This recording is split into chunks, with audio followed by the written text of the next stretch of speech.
कि जो आप बनना चाहते हैं वो क्यों बनना चाहते हैं। इस क्यों का जवाब बहुत इंपॉर्टेंट है। अगर आपके क्यों का जवाब आपके पास है तो मैं गारंटी देता हूँ आपकी तैयारी 10 गुना बढ़ जाएगी। जैसे दो लड़के हैं, दोनों ही आईएएस की तैयारी कर रहे हैं। एक लड़के से पूछा, भाई तू आईएएस बनना चाहता है, क्यों बनना चाहता है? वो कहता अरे यार तुम्हें बड़ा मजा है, घूमना रहता है, इसमें क्या मैं आईएएस बनूंगा, गाड़ी मिलेगी, घूमना मिलेगा। दूसरे से बच्चे से पूछा, तू आईएएस क्यों बनना चाहता है? वो कहता है कि पूछो ना, मैं बता भाई क्यों बनना चाहता है। वो कहता है कि मेरे पिताजी एक आईएएस के ऑफिस में गए थे और उस आईएएस ने धक्के देके मेरे पिताजी को बाहर निकाल दिया कि गेट के अंदर में कुछ नहीं दे सकती। तो मैंने सोच लिया कि मैं एक दिन आईएएस ही बन के दिखाऊंगा और अपने पिताजी को उस आईएएस की कुर्सी पर बैठाऊंगा। अब मैं आप लोगों से पूछता हूँ, कौन से बच्चे की सफल होने की संभावना ज्यादा है, पहले वाले की या दूसरे वाले की? उसको ये पता लग गया कि मैं आईएएस क्यों बनना चाहता हूँ, उसके अंदर वो इमोशन आ गए। और जब हमारे इमोशन हमारे लक्ष्य के साथ जुड़ जाते हैं, उसकी तैयारी के साथ जुड़ जाते हैं, तो हमारी तैयारी 4 गुना बढ़ जाती है। तो पहली चीज हम बनना क्या चाहते हैं, दूसरी चीज क्यों बनना चाहते हैं। ये क्या बनना है, क्यों बनना है, ये तो आपके लिए। और तीसरा प्रश्न उसको भी खुद से पूछिए कि हम इसको कैसे प्राप्त करेंगे, बनेंगे कैसे। उसके लिए आपके पास नॉलेज करो, अपने टीचर से पूछिए, अपने पेरेंट्स से पूछिए, और किसी बड़े आदमी से उससे पूछिए, उसका आपको जवाब मिल जाएगा। आजकल तो ज्ञान इतना भरा पड़ा है, यूट्यूब पे भी देखोगे तो मिल जाएगा कि हमारा आईएएस बनना है, क्या करना है, वो सारी डिटेल बना के दे देगा, बोल के बता देगा, लिख के बता देगा। तो ज्ञान की कहीं कोई कमी नहीं है, पता सबको है, लेकिन पता होने से कुछ नहीं होता, हमको उसके लिए कुछ करना पड़ता है। तो आप लोग, मैं कम से कम 9 से ऊपर के सभी बच्चों से पूछना चाहता हूँ, क्या आज आप अपना लक्ष्य बनाने में, कितने बच्चे ऐसे हैं जो अपना लक्ष्य आज बनाने में कि मुझे ये बनना है, हाथ ऊपर करो जरा। Very good. आपको याद आएगी ये बातें मात्र एक काम करने से कि अपना लक्ष्य क्या है उसको अपनी नोटबुक पे लिख के रोज पढ़ लोगे ना, तो पता क्या होगा, आपको उस लक्ष्य को पहुंचने के लिए, आपको उस लक्ष्य तक पहुंचाने के लिए आपके पास ये जो ब्रह्मांड है, ये यूनिवर्स है, आपको साधन भेजना शुरू कर देगा। मैंने लक्ष्य बनाया, मेरे को ये स्कूल ऐसा चाहिए मेरा वाला, तो मेरे पास ऐसे लोग आने लगते जो मेरी सहायता कर सकते हैं इस स्कूल को बनाने के लिए। पहले जो कलेक्टर थे वो बात नहीं करते थे, लेकिन मेरा लक्ष्य इतना स्ट्रॉन्ग हो गया कि उस कलेक्टर का नाम हुआ, दूसरा कलेक्टर आया, ऐसा कलेक्टर आया जो मेरी बात मानने लगे, ऐसे एसपी आए जो मेरी बात मानने लगे, यहाँ जो चीफ सेक्रेटरी, होम सेक्रेटरी थे वो ऐसे मिले, उन्होंने मेरी बात को टाला कि मैं जैसे क्या, उन्होंने, जबकि लोग मेरे को कहते अरे वो आपसे बात ही नहीं करेंगे। अगर आपके लक्ष्य में पूरी पारदर्शिता है, पूरी क्लियरिटी है कि मुझे तो ये बनना है, इससे कम पे समझौता करना ही नहीं है, बहुत आसान है। लिख सकते हो ना अपना लक्ष्य, तो सब लिख सकते हैं, एक बार लिख के देखो, चमत्कार देखना इस चीज, लिख के रोज पढ़ो कि मुझे तो ये बनना है। आप देखोगे आपको कैसे कोई ऐसी किताब आ जाएगी, ऐसा कोई आपको गाइड करने वाला आ जाएगा। मैं तो सारी जीवन में ये चीज करता हूँ। मेरे को गाड़ी चाहिए थी, पहले मेरे पास नगर आती, फिर मुझे लगा कि मेरे को तो दूसरी गाड़ी लेनी है, थोड़ी अपग्रेड करना है, तो बच्चों से बात करके उन्होंने कहा कि वैल्यू बढ़िया है। अब जैसे मैं दिमाग में सोचा पैसे से ज़्यादा चाहिए, वैल्यू लेना मेरे को, तो मेरे को जिधर देखूँ उधर वैल्यू दिखने लगी। अखबार में ऐड देखता तो अखबार में वैल्यू का ऐड ज़्यादा दिखने लगी। ये कहाँ से आया? तुमने तो यूट्यूब वगैरह पे देखा होगा ना, जो बच्चे यूट्यूब वगैरह को देखते हैं उन्होंने देखा, जिस चीज को वो एक बार देखना शुरू करते हैं, तुम देखो वैसी वैसी चीजें ज्यादा आती है, अपने आप क्लिक करती है, ये आ गया, ये देखिए आ गया, जैसे देखना चाहते हो वैसे। तो ये यूनिवर्स की भी एल्गोरिथम ऐसी है, यूनिवर्सिटी जो आप चाहते हो ना वो चीज आपके पास भेजना शुरू कर देता है। तो आपको पहली चीज हमें चाहिए अभी मैं पूछने बैठूं सभी लड़कों से, आधे लड़के क्या तो ये बता ही पाएंगे हम आपको चाहिए क्या। मैं तो बच्चों से नहीं, सारे बड़ों से भी कई बार सवाल करता हूँ। कभी जो कोई दुखी होते हैं मेरे पास बात आती है, मेरे पास बहुत सारे अच्छे अच्छे अधिकारियों के मैसेज आते हैं, तो समाचार वो मैसेज आते हैं सर। तो मैं उनसे पूछता हूँ कि आपको चाहिए क्या, ये शब्द में कुछ बता सकते हैं? उनको ये क्लियरिटी नहीं है कि मुझे चाहिए। आपको पैसा चाहिए, कितना चाहिए? बस दाल रोटी चल जाए, तो उसकी दाल रोटी चल जाएगी। बताइए भगवान के पास क्या सिस्टम है? भगवान को अब पूरा वर्ल्ड है, इतनी सारी भाषाएं हैं, हिंदी, अंग्रेजी, Urdu, Chinese, French, American, Latin, कितनी भाषा है। अब भगवान कितनी भाषा जानेगा? कोई प्रार्थना उर्दू में कर रहा है, कोई पंजाबी में करता है, कोई चाइनीज में करता है। तो भगवान ने क्या कर रखा है पता है? भगवान ने कहा जो जिसकी भाषा में जो बोलता है उसी को कहे तथास्तु। अब उसने कहा कि मुझे तो दाल रोटी मिल जाए, तथास्तु, तेरी दाल रोटी मिलेगी, चलो ये लगा बस जीवन यापन हो जाए, तो छोटी सी नौकरी मिल जाए, तथास्तु, वो छोटी सी नौकरी मिल जाएगी। लेकिन आपने कहा कि मैं तो कलेक्टर बन जाऊं, तो उसके लिए भी भगवान के पास एक ही चीज है, क्या? तथास्तु। तथास्तु का मतलब जो तूने मांगा वो दिया। तो आपको मांगने में संकोच नहीं करना है। आपको जो चाहिए बड़ा से बड़ा मांगो, जितना बड़ा मांग सकते हो मांगो। और ये चीज मेरे को मेरे बचपन में पेरेंट्स ने सिखाई थी। आपको पता है, मैं 8वीं क्लास तक थैले के अंदर बीड़ी, माचिस, टॉफी, चॉकलेट रख के बेचता था, ट्रेन के अंदर भी बेचता था, ये लो माचिस ले लो। लेकिन सोचता बहुत बड़ा था, और धीरे धीरे सोचने से फर्क क्या पड़ा था। मेरे को ऐसे दोस्त मिले, मैं अपनी कोई भी बुक, MSc तक की बुक मैंने अपने पैसे से नहीं खरीदी। मेरे को ऐसे दोस्त मिल गए जिन्होंने अपने लाइब्रेरी कार्ड दिए कि लो सर, भाई अशोक ये ले, हमारे कार से ले लेगा। मेरे पास साइकिल की पैदल था, कॉलेज दूर जाना पड़ता था, मेरे ऐसे दोस्त आ गए, कोई स्कूटी लेकर आ गया, कोई साइकिल लेकर आ गया, यार हमारे साथ बैठे से चला लो। इतने प्यारे दोस्त थे कि वो साइकिल भी मेरे से नहीं चलवाते थे। उनको लगता था कि यार साइकिल इससे चलाएंगे तो इसके ऊपर आएगा, हमारी साइकिल इसलिए चला रहे हैं। वो साइकिल पे बैठाते भी मुझे ले जाते। तो आपका टारगेट बड़ा होना चाहिए। आपको जो चाहिए भगवान से क्लियर कट करो, मुझे तो ये चाहिए। भगवान और ये ब्रह्मांड, ये यूनिवर्स आपको उस तरह की चीजें भेजना शुरू कर देंगे। अब बीच में कई बार आता है, तब हम तो बहुत कुछ करते हैं, लेकिन जब कुछ करते हैं तब कुछ न कुछ बुरा हो जाता है, हमारी तो किस्मत ही खराब। अब जब मुझसे बात करो किस्मत की, तो मेरे से भी किसी को पूछा भाई आप किस्मत को मानते हो? अगर बिल्कुल मानता हूं। तो मेरा जो नेचर था उसको देख उसको डालूंगा यार, आप ऐसे मोटिवेशन लो, आप किस्मत को मानते हो? मैंने कहा किस्मत को मानता हूं, और उसके भरोसे नहीं रहता। अब जो लोग ये कहता है कि मेरी किस्मत खराब है और भरोसे भी किस्मत में ही बैठा हो, भाई जो चीज खराब है उसी के भरोसे बैठे रहोगे तो फिर कैसे मिलेगी बढ़िया चीज? किस्मत और मेहनत, इसका क्लियर कट आपको दिमाग में एक पिक्चर बैठा लेनी चाहिए। आपको बहुत बड़ी सफलता चाहिए, सबको लगता है कहीं बहुत बड़ी जगह पहुंचे।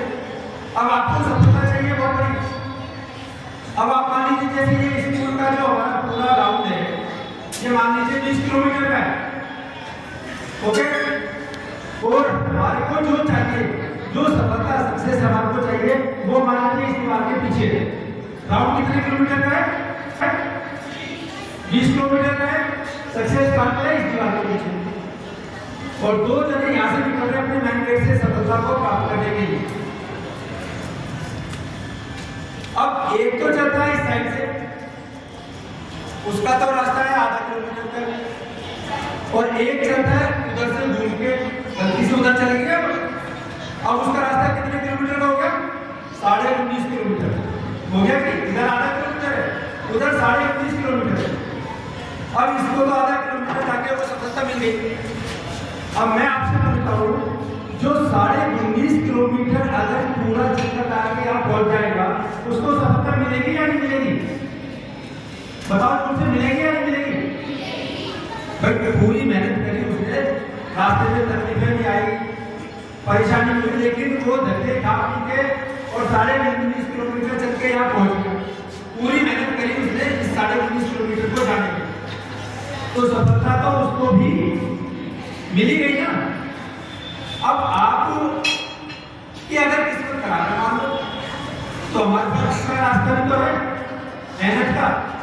मेहनत के रास्ते में थोड़ी तकलीफ आ सकती है, मेहनत के रास्ते में आपको योगदान भी मिल सकते हैं, ट्रैफिक भी मिल सकता है। लेकिन अगर हम सारे ट्रैफिक को, योगदान को पार करते हुए अगर ये सारे 19 किलोमीटर चले गए तो सफलता तो हमें भी नहीं आएगी ना। ऐसा थोड़ी है जिसकी किस्मत में है उसको मिलेगी, जो मेहनत करेगा उसको तो मिलेगी ना। तो किस्मत का रोना बंद करें।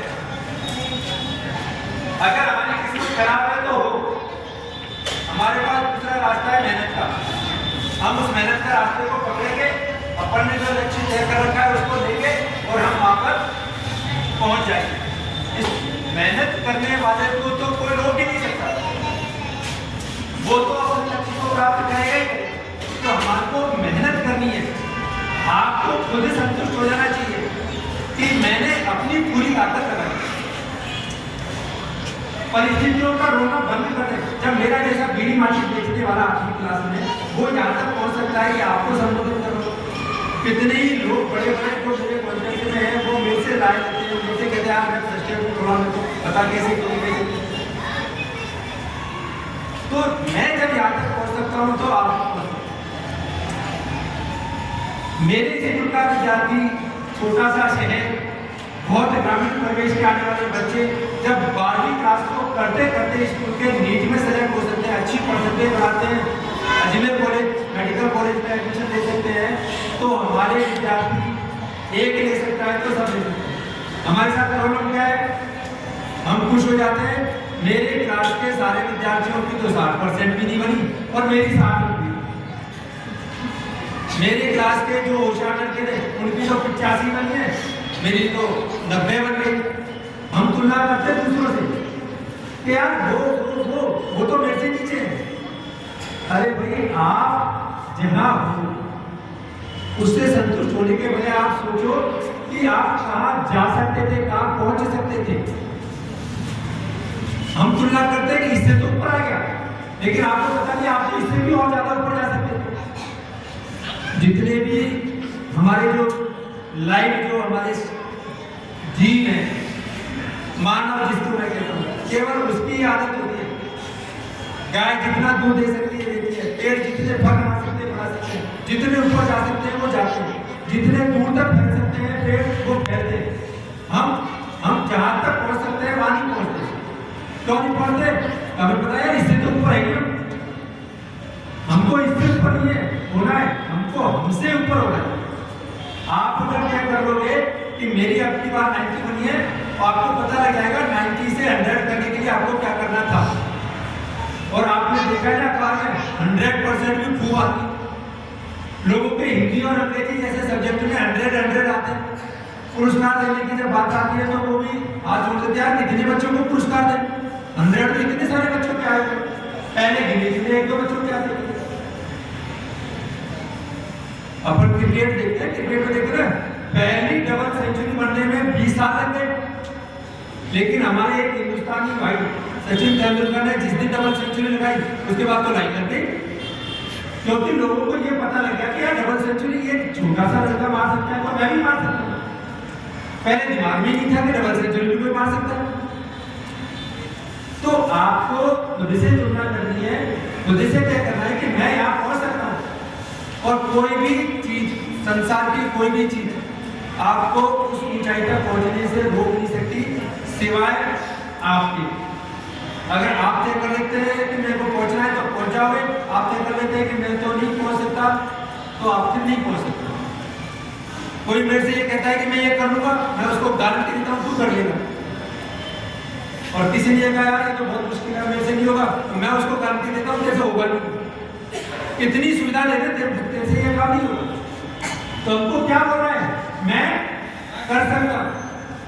आपको कोई भी काम आएगा मैं कर सकता। आगे बढ़। लीडर कौन होता है? जो पहले आगे अपना बात बढ़ा देता।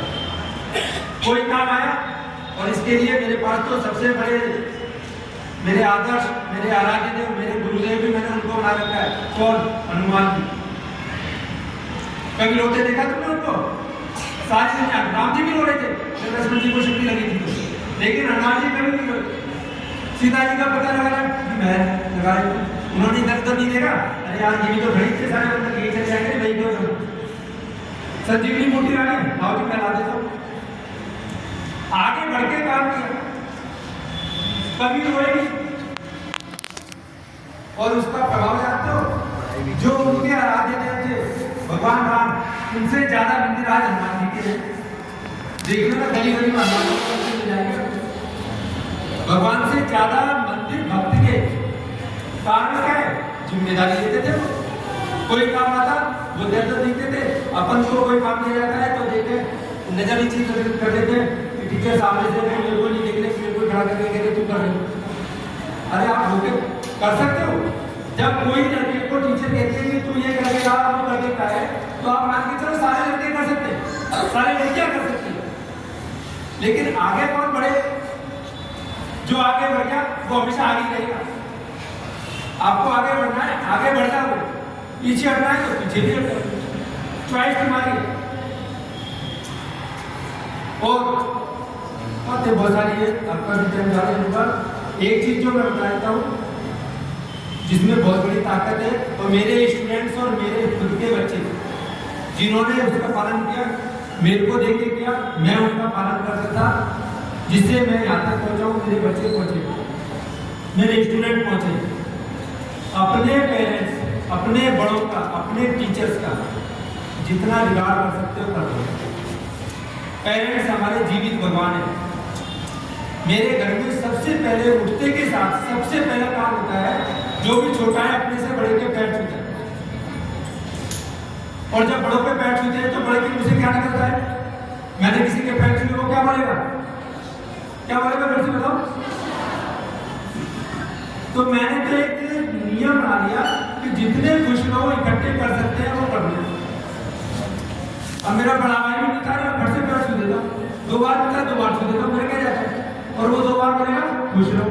मेरे को लगा आज के 2 खुश रहो तो बड़ी भाई से मिल गए, मम्मी से मिल गए, मैं घर से निकलता हूँ मम्मी के पैर छू गए। आपको घर में 10 जने बड़े हैं, 10 के पैर छुए 10 खुश रहो मिल जाएंगे। स्कूल में आके टीचर के पैर छुए तो कम से कम 20 खुश रहो और मिल जाएंगे, और जितने खुश रहो आप इकट्ठे करोगे ना उतने ही खुश रहो। यही काम है, उससे ज्यादा खुश नहीं रह सकते। तो बहुत आसान काम है, खुश रहो इकट्ठे करना। इनके आशीर्वाद में इतनी जबरदस्त ताकत है। टीचर भी निस्वार्थ भाव से बताया ना, टीचर आप अगर कलेक्टर हो जाओगे टीचर को क्या दोगे उसका, लेकिन फिर भी इतना मन कर रहा है कि मेरा स्टूडेंट कलेक्टर बने।